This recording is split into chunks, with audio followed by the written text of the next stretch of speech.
की 23 पासून आम्ही बेमुदत उपोषण करतोय आणि 25 ला अंगणवाड्या बंद करून जेल भरो करतोय. बघत होत सरकार की संघटनेत किती दम आहे. एक लक्षात घ्या, तुम्ही 5 वर्ष असाल नसाल, संघटना आणि कृती समिती ही शून्यातनं वर आलेली आहे आणि ती कायम आज अंगणवाडी सेविका तिच्या पाठीशी आहे. काल त्यांना मान्य करावं लागलं. भगिनींनो, आपल्याबद्दल चर्चा केली, अंगणवाडीच्या बायका काम करत नाहीत, काय मानधन वाढ द्यायची आहे. अहो, लाडकी बहिणीत आम्ही दाखवून दिलं की मध्यरात्री 1 वाजो 2 वाजो ओटीपी घेत होत्या बायका, घेत होत्या की नाही? बरोबर आहे. आज लाखो लाडक्या बहिणींना आपल्यामुळे दिलासा मिळालाय. आमच्या अंगणवाडी सेविकेनं वेळ पाहिली नाही की माझी 5 तास ड्युटी आहे का 4.5 तास ड्युटी आहे. पाहिली का? एवढं काम आपण केलं आणि त्यामुळे एक लक्षात घ्या, आम्ही कामही केलं आणि लढाई दिला, कामही केला आणि संघर्षही केला, पण आम्ही झुकणारे नाहीत. आता मात्र आमचा हक्क मिळाला पाहिजे. काल त्यांना झुकावं लागलं आणि मला असं वाटतं कृती समिती बरोबर चर्चा केली आणि त्यांनी मान्य केलं की मला माझ्या काळात तुमच्यासाठी करायचंय आणि मी GR लवकरात लवकर काढते, हे मान्य करावं लागलंय. भगिनींनो, त्याच्यामध्ये थोडे गोंधळ आहेत.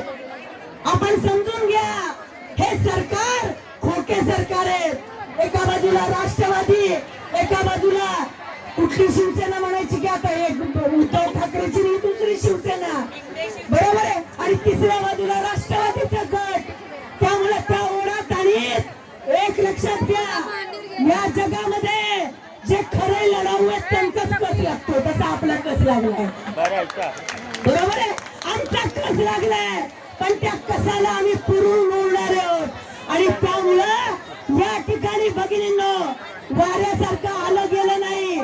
ज्या महिला इथं आले त्यांनी आपल्या गावात जाऊन आपलं आंदोलन कसं यशस्वी झालं ते सांगायचंय. बरोबर आहे. आणि एक लक्षात घ्या, आपण आशांबद्दल किती म्हणलं तरी आशांनी एक प्रेरणा दिली आपल्याला. त्या 22 दिवस इथं बसल्या होत्या. किती दिवस?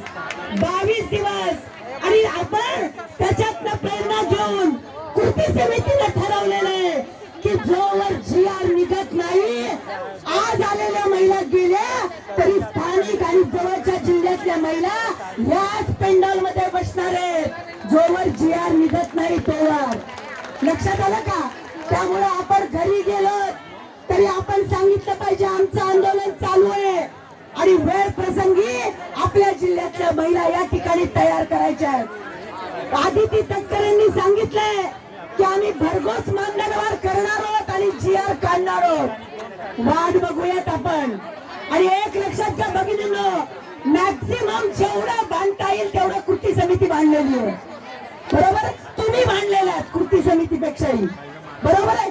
म्हणजे किती निराश झाला तरी पुन्हा या मोर्चात काहीतरी होईल बरं का आपलं. आता जाऊन बघून या इराद्याने तुम्ही बांधलेला आहात आणि आज सरकारला या चेंडू आपण सरकारच्या दरबारात टाकलाय. आता सरकारला लाज वाटली पाहिजे, आपल्याला नाही, की एवढ्या भांडून आपण वेळेत GR नाही काढला तर आपली नाचक्की होईल आणि आपलं सरकार येणार नाही. ही धडकी त्यांना भरली पाहिजे. बरोबर आहे. आणि ती धडकी भरवण्यात आपण निश्चितपणे यशस्वी झालेलो आहे. त्यामुळे भगिनींनो, आपण जेवढं बांधता येईल तेवढं बांधलेलो आहे. पुढेही हे आंदोलन चालूच राहील. फक्त जेल भरो. काही महिला थोड्या उत्साहात होत्या. खरंच काही ना असं वाटत होतं असा रस्ता अडवावा ना लाखोंचा, असं मनात वाटत होतं की नाही? बरोबर आहे. सगळ्या महिला आत्महत्या पेटलेल्या होत्या की कधी एकदा रस्त्यावर जाते आणि 10 शिव्या देते आणि सगळ्या गाड्या मुंबईच्या अडवते. परंतु अलीकडे ही सगळी सरकार आपल्या नैसर्गिक भावना आपल्याला भांडू देत नाहीत. बघा, हे पहिल्यांदाच पाहिलं मी तिथे बॅरिकेड लावले, तारेचं कुंपण घालून टाकले. येऊ जाऊ एवढीशा रस्ता. बरोबर आहे. आपण नाव नोंदणी केली, पोलिसांनी सांगितलं म्हणजे आपण अटक झालो, पण खरं अटक ते ताव असलं पाहिजे. ताव असलेलं आंदोलन वाटतंय बायकांच्या मनात आहे. ठीक आहे, आज आपण जेलमध्ये आहेत. सरकारला आता कळलं पाहिजे आणि आता तर कळलं नाही तर आता तुम्ही समजून घ्यायचं सरकार काय आहे ते. बरोबर आहे. आपण आशा करूयात की लवकरात लवकर GR निघेल आणि तोपर्यंत आपलं आंदोलन चालू राहील. कोणीही सकारात्मक विचार करूयात. मॅक्झिमम कृती समिती बांधली आहे. जेवढं लक्षात ठेवा, एवढंच बोलते आणि या ठिकाणी थांबते. इन्क्लाब जिंदाबाद. अरे आवाज